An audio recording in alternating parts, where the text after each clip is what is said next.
dough to make pasta. You need 2 cups of flour and a little bit extra to sprinkle on your surface because you're gonna need to knead. You need 2 eggs, hopefully purchased at discount. Pour in to the flour and whisk. Whisk away. Bring in the flour.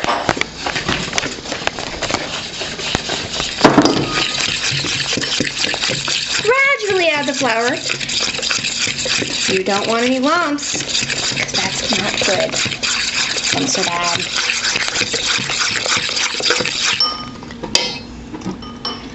Then add 3 to 6 tablespoons of water. 1, 2, 3, 4, 5, 6, and continue. Smooth consistency is the key to delicious pasta. If you're going to take the time to make pasta homemade, you want it to taste good. Even though it's cheap, you want cheap to be good. Tasty pasta, good. Lumpy, yucky pasta, bad. You aren't going to get smiles from bad pasta, but you'll get smiles from this. Just keep mixing, and then make a ball. Photographer, come over here, please.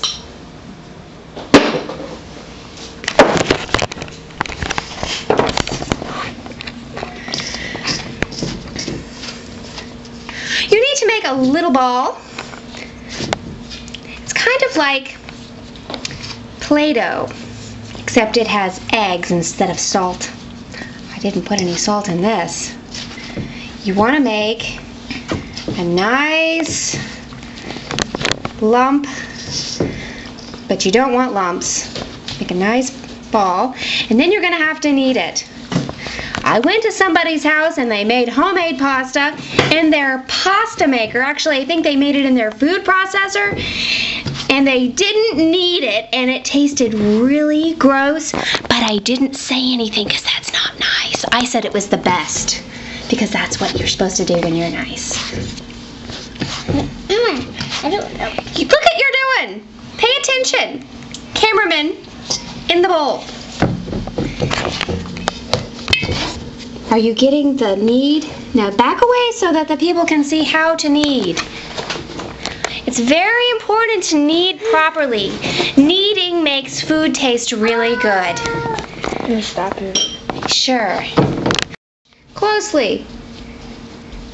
A lot of people don't know how to knead, and I think it takes too much time. And it's hard work. But look how easy this is. Fold and press. Fold and press. It's the same as when you make bread. You need to knead this pasta for 10 minutes.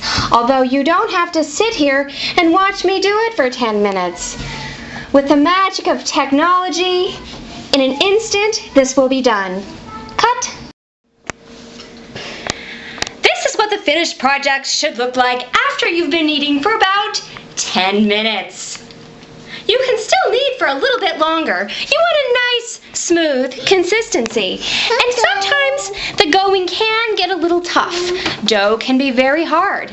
But if you're very strong, you can endure until the end. Want some? I want some. Want some?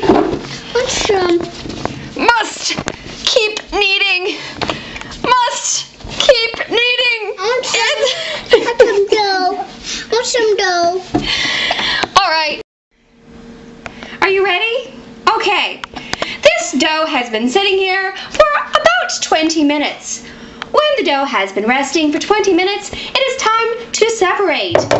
1 divided by 4 is 1/4. Cut into 4 equal pieces. If they're not equal, Awesome. Then just don't tell anybody. All right. Then you need to make little tiny balls. You can knead these separately. And we'll let these rest for about an hour and a half. That way they'll be nice and soft when they're ready to go through the processor.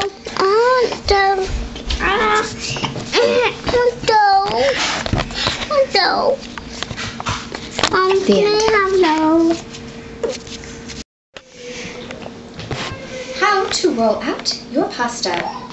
Take one of the balls of pasta dough, flatten it, cover it with lots of flour. The more the better. And put your pasta roller on the 7 setting right there.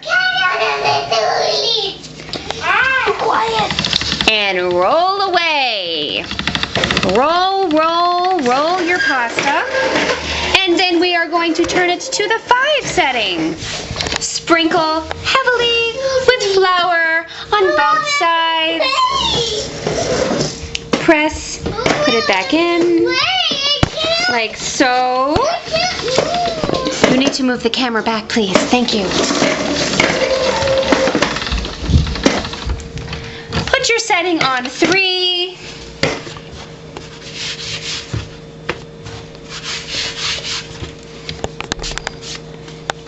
Excuse me? Step back, please. Step back, please. Thank you. Roll away. And pull with the other hand.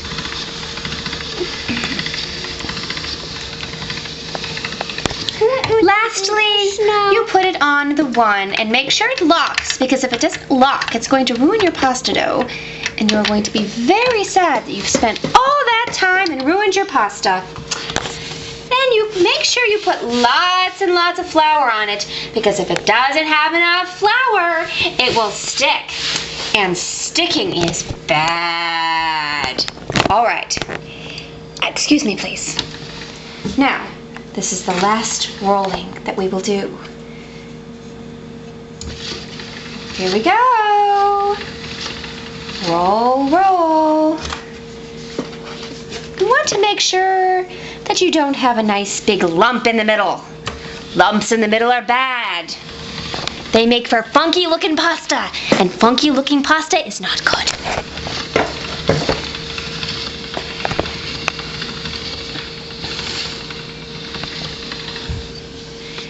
Isn't that delightful? You can make pierogies, ravioli, dumplings, egg rolls. But we tried this with egg rolls and it was really gross. We're going to make noodles for teriyaki pasta today. So I'm going to put this through the teriyaki pasta slot over here.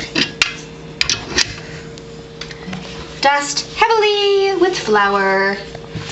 Lots and lots of flour. If you feel that this is too time-consuming, put on a Spanish or Chinese audio disc and learn a foreign language as you make pasta. Since teriyaki is a Japanese meal, you can learn Japanese while you make pasta. If it's too time-consuming, well, too bad. Excuse me? It's very much worth it. But you can always multitask. There are lots of good audiobooks that you can listen to while you're making pasta. You can get smart while you're making pasta. Now, this is the tricky part. Sometimes, let's see, get a good look at this beautiful pasta, except your camera is... There seem to be too many chefs in the kitchen today trying to roll away. Deal with it. It's lovely. Look how beautiful this is. Look how much food that we have made with a tiny little bit of dough. There we go. With one of the balls that we've made this much pasta. And if you don't want it to stick, you're going to have to really separate it. That's the trick, because sometimes it gets So you separate it out like that. It's not hard. You just have to be gentle. You have to treat your pasta with gentleness and love. Not like that. Like that. You see, this is love. Look how much love is in this pasta.